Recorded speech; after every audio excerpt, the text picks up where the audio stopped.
All right, so working with my co-facilitator, so some of the experiences with that, working with Jessica has been really great. I know some of the hard parts were initially she was I think, kind of nervous about everything and leaned on me a little because this was since I was a returner, and so some of that it's been difficult to make sure that Jessica feels like she has the space to speak, and I think sometimes I do a bad job of giving her space to speak because I'll get really into things and I'll just keep asking questions, and there's probably no time for her to get in. So but as time has gone on, what we always try and do is switch things up, which activities we do, who introduces who, and how we come into the space, who stands on the board and writes things, and all of those dynamics make things a little bit different, and they've helped us both as facilitators to really know our whole curriculum and be able to do anything. And I think it helps to be we're adaptive, and I think it makes for a different space depending on how that's done, depending on how much Jessica speaks or how much I speak changes the space. And so really working with that and making sure we can do that.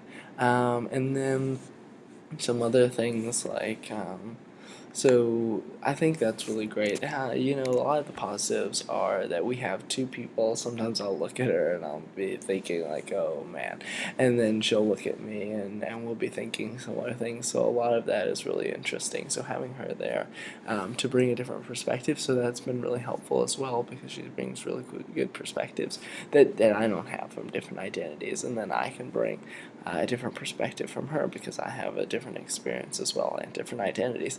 And so having that is really helpful in the space and really helps us work with everyone and making sure that everyone knows kind of what's going on.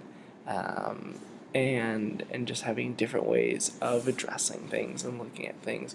She can be, sometimes like with the particularly with a white male, like if I address that situation, it's going to be different than if she does. So having me there can be really good and really helpful for that. And then she's done a really great job of really speaking up lately. And I think as Jessica really she's getting she's doing very well at getting us to dialogue, and I've been really happy with that. And it's kind of nice to know that, like, if I need to sit back and think about things, I can.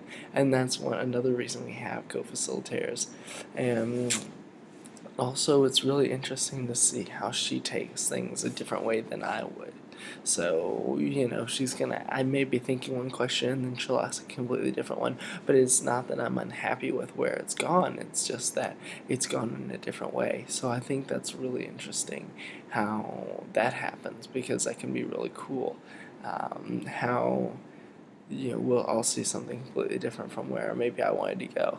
And then sometimes it can be a little frustrating because I have questions that I am thinking about and that I want to ask, and so it just depends. But I have to be able to sit back and let that happen, and then I also have to be able to sit back and not, like, if something is going on in the space, I have to be able to let her handle it, and because I know that like certain privileged identities are going to help me be able to enter a space, and then that's not going to be helpful because then I'm kind of overstepping her and discrediting what she says. So if they don't respond to her well, I have to sometimes sit back and let it like keep going, and that has happened a few times, and that can be really frustrating for me because I know exactly what she's asking, and I think they know too. They just aren't willing to respond, and that's really frustrating.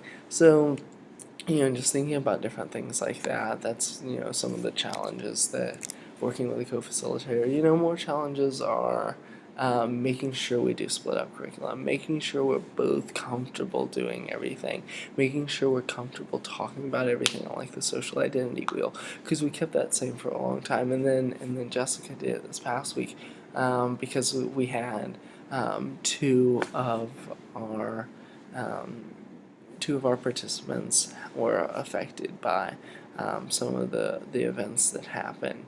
Um, the student that passed away, and so I was out in the hallway with them, and we were just talking about things, and Jessica was able to keep the room and hold the space, and talk about that and talk with them, and that was really great too. So just having that, so we are ready for anything that comes, and one of us can step out of the room if we need to, because things happen. And I've had recent experiences that made me want to go out to the hallway and speak with them and make sure that they're okay and talk with them and talk about my experience. And so a lot of that I think was really effective, and I think they gained a lot out of the dialogue that had nothing to do with the dialogue because they needed that space for something else.